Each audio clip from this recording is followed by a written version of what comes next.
माँ बाप के दुख सुख, खुशी कमी और जिंदगी की सारी आशाएं अपनी संतान के साथ ही जुड़ी होती हैं। रानू चिड़िया मुश्किल हालात में भी अपनी बेटी गुड़िया को पढ़ा रही थी। घर में कुछ खाने को होता या ना होता, लेकिन मम्मा चिड़िया अपनी बेटी की पढ़ाई की हर ज़रूरत पूरी करती थी। गुड़िया बेटी, क्या कल कॉलेज से छुट्टी है? मम्मा, छुट्टी तो नहीं है, लेकिन मैं नहीं जाऊंगी। वो क्यों बेटी? मम्मा, कल कॉलेज में एक फंक्शन है, वहाँ बड़े बड़े अमीरों के बच्चे ही जाएंगे। मेरे पास तो शूज़ भी पुराने हैं और कोई ढंग का बैग भी नहीं है। मैं हूँ ना, मेरी बेटी जाएगी, ज़रूर जाएगी। मम्मा चिड़िया उसी वक्त जंगल के बाजार जाती है और अपनी बेटी के लिए सुंदर से शूज़ लेती है और बहुत ही खूबसूरत लाल रंग का बैग लेती है। मेरी गुड़िया के पास ये बैग बहुत अच्छा लगेगा। बहन जी, बड़ा हौसला है आपका, जो इतने मुश्किल हालात में भी अपनी बेटी की हर ज़रूरत पूरी करती हैं।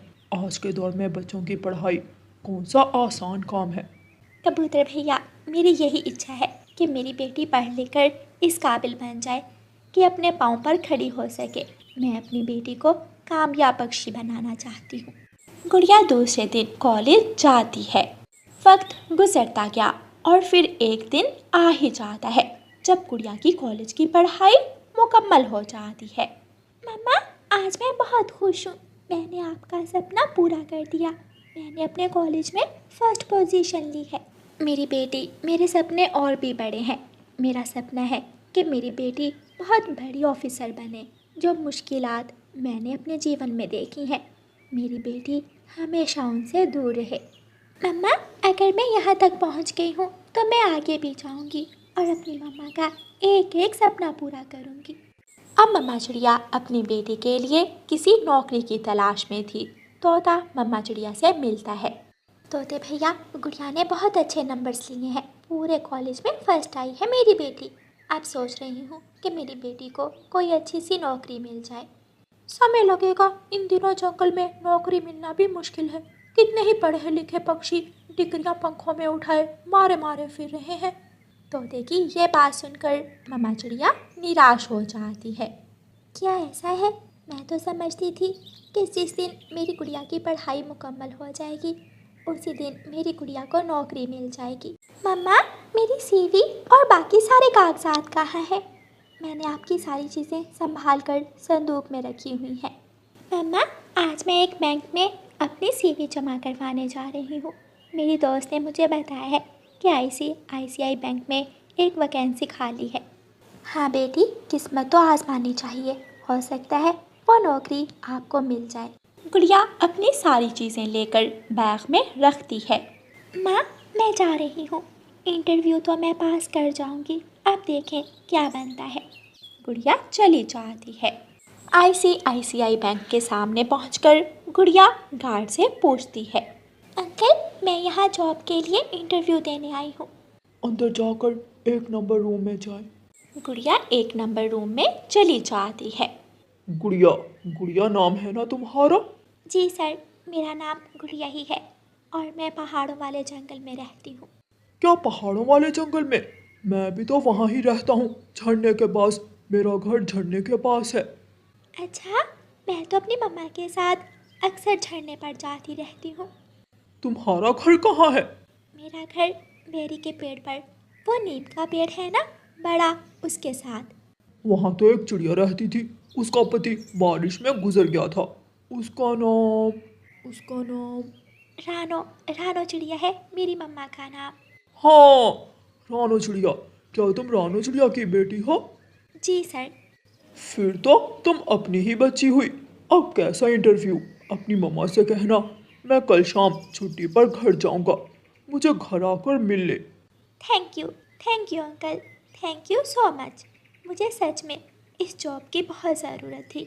अब मैं जाऊँ? कोई चाय कॉफ़ी ठंडा गर्म हो जाए। नहीं नहीं सर। अंकल, मैं तुम्हारा अंकल हूँ। जानती है आपकी मम्मा, सब जानती है। कालू अंकल का बताना उन्हें घर जाकर। गुड़िया बहुत खुश थी और खुशी खुशी अपने घर वापस चली जाती है। गुड़िया बेटी, क्या बना? क्या इंटरव्यू हो गया? आपकी बेटी को बिना इंटरव्यू के ही नौकरी मिल गई है। क्या? ये कैसे हो सकता है? बेटी, ना कोई सिफारिश, ना किसी से बात की, बिना इंटरव्यू के कैसे हो सकता है? मम्मा, ICICI बैंक का मैनेजर हमारे जंगल का ही एक गवाह था। उनका घर झरने के पास है, वो आपको भी जानता है। ये सुनकर मम्मा चिड़िया की आंखों की चमक बढ़ जाती है। अच्छा, कौन? नाम क्या था उनका? उनका नाम था कालू कौवा अंकल। उन्होंने मुझे चाय पानी का भी पूछा था। कालू कौवा? क्या वो कौवा था ICICI बैंक का मैनेजर? जी मम्मा, उन्होंने कल छुट्टी पर घर आना है। उन्होंने कहा था कि आप जाकर उनसे मिल लें। नौकरी पक्की। देखूंगी छोटी चिड़िया, जिस दिन तेरी ये बेटी बड़ी ऑफिसर बनेगी। गरीबों के बच्चे हमेशा गरीब ही होते हैं। मम्मा चिड़िया को कोई बात याद आती है। मम्मा, क्या सोचने लगी आप? गुड़िया बेटी, मैं उन कौवों के परिवार को अच्छी तरह जानती हूँ। वो इतने अच्छे नहीं जितने आपको लगे। वो ज़रूर कोई बड़ा मुतालबा करेंगे नौकरी के बदले। रात गुजर जाती है। दूसरे दिन मम्मा चिड़िया अपने घर से निकलती है। मम्मा चिड़िया रास्ते से कुछ फल लेती है। गुड़िया भी अपनी मम्मा के साथ थी। दोनों माँ बेटी 10 बजे झरने के पास पहुँच जाती हैं। एक घर के बाहर बड़ी सी नंबर प्लेट लगी हुई थी। मम्मा, वो सामने वाला घर है कालू अंकल का। दोनों माँ बेटी कौवे के पास जाकर बैल देती हैं। गोरी कौवी कालू कौवे की पत्नी दरवाज़ा खोलती है। आंटी, कालू अंकल का घर यही है ना? दरवाजे पर क्या लिखा हुआ है, क्या पढ़ा नहीं? जी, पढ़ा तो है, मैंने सोचा फिर भी पूछ लूँ। गुड़िया और उसकी मम्मा घर के अंदर चली जाती हैं। कालू कौवा बैठा न्यूज़पेपर पढ़ रहा था। नमस्ते अंकल जी। कालू कौवा ऐनक के ऊपर से देखता है। आ गई आप? गौरी, इनसे बात कर लो। ये बेटी है इस चिड़िया की, नौकरी लेने आई थी कल मेरे पास। मैंने इन्हें घर बुला लिया। चिड़िया, जो दोगी 1 महीने में कमा लोगी। ये नौकरी ऐसे नहीं मिलेगी। 1 लाख रुपए रिश्वत देना पड़ेगी इस नौकरी को लेने के लिए। ये सुनकर दोनों माँ बेटी की तो सांसें रुक जाती हैं और वो एक दूसरे के मुंह की तरफ देखने लगती हैं। 1 लाख? लेकिन इतनी बड़ी रकम हम कहाँ से लाएंगे? मैंने तुमसे 1 साल पहले ही कहा था, अपनी बेटी को पढ़ाने की बजाय झाड़ू पोछा सिखाओ। नौकरियां ऐसे ही नहीं मिलती, कुछ पाने के लिए कुछ खोना पड़ता है। रहने दो गौरी, रहने दो। मैंने तो अपने जंगल की करके घर बुलाया था इनको। मुझे क्या मालूम था कि ये गरीब पक्षी मांग तांग कर खाने वाले हैं। मैं ये नौकरी बुलबुले को दे दूंगा। सुन लिया? और कोई बात? अब आप जाएं, मुझे मॉर्निंग शो देखना है। लेकिन अंकल, न्यूज़पेपर में तो लिखा हुआ था कि ये नौकरी इसी जंगल के पक्षियों के लिए है और अगर कोई रिश्वत मांगे तो? तुम जैसे पक्षियों को इज्जत देकर पक्षी खुद बेइज्जत होता है। चलो चलो, निकलो निकलो यहाँ से। गौरी, निकालो इन्हें घर से। और ये 2 सेब और 2 केले भी उठा कर ले जाओ। ऐसे नौकरी नहीं मिलती। मम्मा चिड़िया और गुड़िया शर्मिंदा होकर घर चली जाती हैं। रात को गुड़िया अपनी मम्मा से कहती है, मम्मा, ये कौवा अंकल तो बहुत फ्रॉडी निकला। बैंक में मुझसे बहुत प्यार से बात कर रहा था। मुझे तो इनका बहुत पहले ही पता है। ये कौवा तो चोरियाँ करता था। इसके पिताजी ने कुछ ले देकर इसे बैंक में लगवा दिया।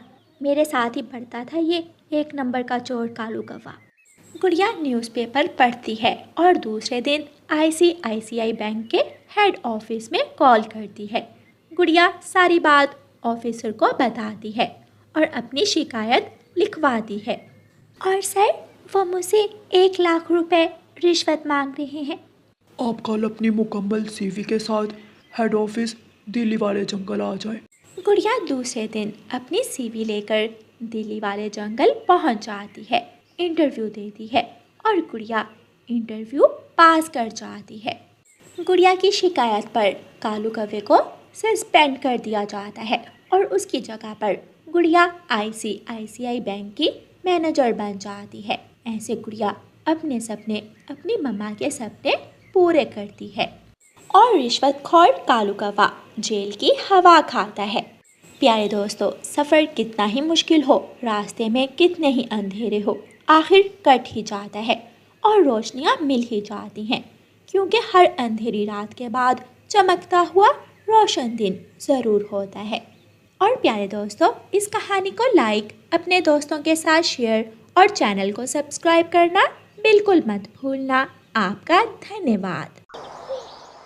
चिड़िया अपना दाना ढूंढ लेती है और फिर कालू कौवे से कहती है, कौवे भैया, मैंने अपना दाना खा लिया और अपने परिवार के लिए दाना जमा भी कर लिया, मगर तुम्हारे पास दाना नहीं है। क्या तुम अपने परिवार के लिए दाना नहीं लेकर जाओगे? कौन सा परिवार, कौन सा दाना? मैं अपने लिए जीता हूँ, मुझे परिवार की कोई जरूरत नहीं है। मैंने अपना पेट भर लिया, मुझे किसी की कोई चिंता नहीं है और ना ही मुझे किसी की जरूरत है। कौवा ऐसे कहते हुए पेड़ के साथ टेक लगाकर सो जाता है और चिड़िया अपने बच्चों के लिए दाना लेकर चली जाती है। घर जाकर चिड़िया अपने बच्चों को दाना देती है। बच्चे दाना खा रहे थे, जिन्हें देखकर चिड़िया बहुत खुश थी। मम्मा, पापा कब आएंगे? मैं भूखा हूँ, पापा कब आएंगे? जग्गू बेटा, अब तो सारे जंगल के पक्षी दाना लेकर वापस घरों को आ गए हैं। तुम्हारे पापा न जाने कहाँ चले गए हैं। मैं पड़ोसियों से पूछ कर आती हूँ। फिर गौरी कौवी अपनी पड़ोसन चिड़िया के पास जाती है। चिड़िया, मेरा बेटा बहुत भूखा है। क्या तुमने कालू को कहीं देखा है? वो अभी तक दाना लेकर घर नहीं आया। गौरी बहन, वो मेरे साथ ही भोजन लेने गया था, मगर वो अपना पेट भरकर वहाँ ही पेड़ के साथ लगकर सो गया। वो कह रहा था, मुझे परिवार की कोई ज़रूरत नहीं है, मैं अपने परिवार के लिए दाना नहीं लेकर जा सकता। इससे तो अच्छा है मैं मर ही जाऊं। एक माँ अपने बच्चों को कैसे भूखा देख सकती है। गौरी कौवी उड़ती हुई कालू कौवे के पास पहुंच जाती है। कालू, उठो उठो कालू, तुम यहाँ सोए हो और जग्गू भूख से मर रहा है। तुमने मेरी नींद खराब कर दी। क्यों आई हो तुम यहाँ? तुम्हें बताया किसने कि मैं यहाँ हूँ? अभी तुम जवान हो, जब बूढ़े होगे तो फिर पता चलेगा कि घर परिवार क्या होता है। जब बूढ़ा हूँगा तो देख लूँगा। अभी तक तो मैं अपना पेट भर सकता हूँ, मैं उड़ सकता हूँ, मैं लड़ाई कर सकता हूँ। गौरी कौवी क्या करती, वो बेचारी अपने बेटे को भूखा कैसे देख सकती थी। गौरी कौवी सारे जंगल में इधर उधर दाना देखती है, मगर शाम के बाद दाना कहाँ मिलता है। थक हार कर गौरी कौवी वापिस अपनी पड़ोसन चिड़िया के पास जाती है और उससे 2 दाने उधार ले लेती है। चिड़िया, कल से मैं भी तुम्हारे साथ दाना लेने जाया करूँगी। जब तुम दाना लेने जाओ तो जाते समय मुझे साथ ले जाना। गौरी, मैं तो सुबह सवेरे ही निकल जाती हूँ, मैं तुम्हें भी साथ ले जाऊंगी। गौरी कौवी अपने बेटे जग्गू को दाना देती है और वो दोनों माँ बेटा सो जाते हैं। आधी रात के बाद कालू कौवा घर आता है और चुपके से अपने घोंसले में लेटकर सो जाता है। सुबह सवेरे ही चिड़िया गौरी कौवी को लेने आ जाती है। गौरी, कालू अभी तक सोया हुआ है। रात न जाने किस समय घर आया और न जाने अब कब उठेगा। मम्मा, मैं भी सो जाऊंगा, पापा मुझे पीछे से मारते हैं। नहीं बेटा, तुम थक जाओगे। गौरी कौवी और चिड़िया दाना लेने चली जाती हैं। चिड़िया और कौवी दाना ढूंढ रही थी कि वहाँ भागा भागा तोता आ जाता है। चिड़िया चिड़िया, कल जंगल में तूफान आने वाला है, हमें तूफान के आने से पहले पहले किसी सुरक्षित जगह पर जाना होगा। ये बात सुनकर चिड़िया और गौरी कौवी डर जाती हैं। मगर कहाँ तोते, सब पक्षी कहाँ जा रहे हैं? मैंने और कबूतर ने फैसला किया है कि हम सब पूर्व वाले जंगल चले जाएंगे। वहाँ का तापमान भी ठीक है और भोजन की भी कोई कमी नहीं है। चिड़िया, कालू नहीं मानेगा, वो कभी भी हमें नहीं जाने देगा। गौरी, कब तक उस आवारा कौवे के सहारे जिंदगी गुजारोगी? अपने बेटे की खातिर तुम्हें फैसला करना होगा। अगर वो ना भी माने तो तुम्हें हमारे साथ जाना ही होगा, क्योंकि पिछली बार तूफान में कई पक्षी मारे गए थे। प्यारे दोस्तों, रानो चिड़िया की ऐसी कहानियाँ सुनने के लिए YouTube सर्च बार में रानो चिड़िया की कहानी लिखें या फिर ये बटन दबाकर बोलकर कहें रानो चिड़िया की कहानी। शाम को गौरी कौवी घर जाकर कालू से कहती है, जग्गू के पापा, अब हमें यहाँ से जाना होगा। सब जा रहे हैं क्योंकि कल जंगल में तूफान आ रहा है।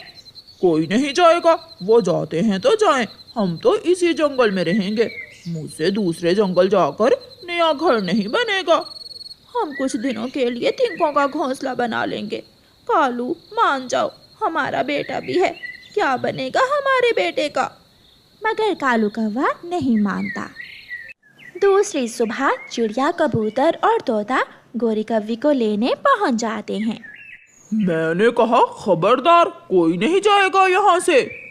ठीक है, अगर तुम नहीं जाना चाहते तो मैं जा रही हूँ। मैं अपने बेटे को अपनी आंखों के सामने मरता हुआ नहीं देख सकती। सोच लेना, दोबारा मैं किसी को इस घर में आने नहीं दूंगा। जब हम वापस आएंगे तो फिर देख लेंगे, अभी तो हम जा रहे हैं। कौवे, मारे जाओगे, जिद छोड़ दो। तूफान से कैसे सामना करोगे? मैं कोई बूढ़ा कौवा हूँ? अभी मैं 80 साल का जवान हूँ। तेरी सारी जवानी बारिश के पानी में बह जाएगी। अपने दोस्तों के बिना, अपने परिवार के बिना तुम कैसे अकेले तूफान से मुकाबला करोगे? सब कौवे को समझाने की कोशिश करते हैं, मगर वो तो दूसरे जंगल जाकर काम करने से डर रहा था। गौरी कौवी भी अपने बेटे को साथ लेकर अपने दोस्तों के साथ ही निकल जाती है। दोपहर तक वो पक्षी पुराना जंगल छोड़कर नए जंगल तक पहुंच जाते हैं। फिर वो सब थोड़ी देर आराम करने के लिए रुक जाते हैं। चिड़िया अपनी पोटली से दाना निकालकर अपने बच्चों को देती है।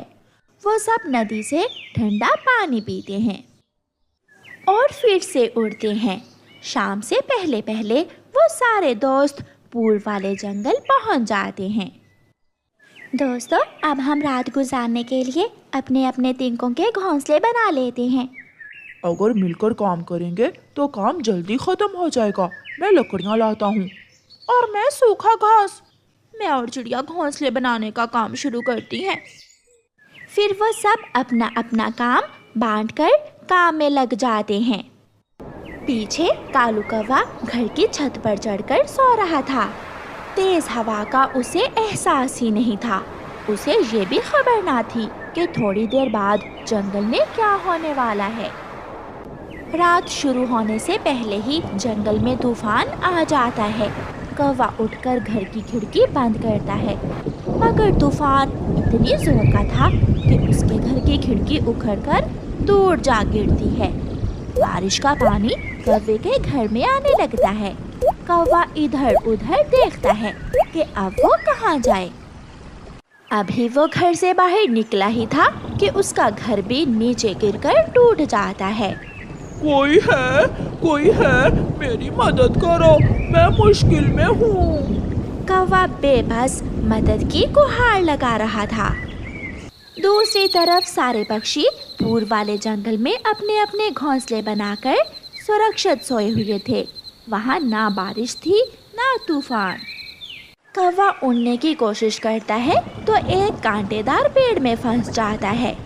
शायद अब मैं इसी पेड़ में फंसा मर जाऊंगा।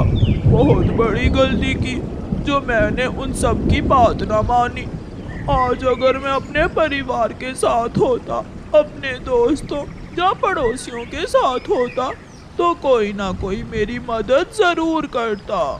सारी रात तेज हवा से मार खाते खाते सुबह तक कौवा अपनी जान गंवा बैठता है।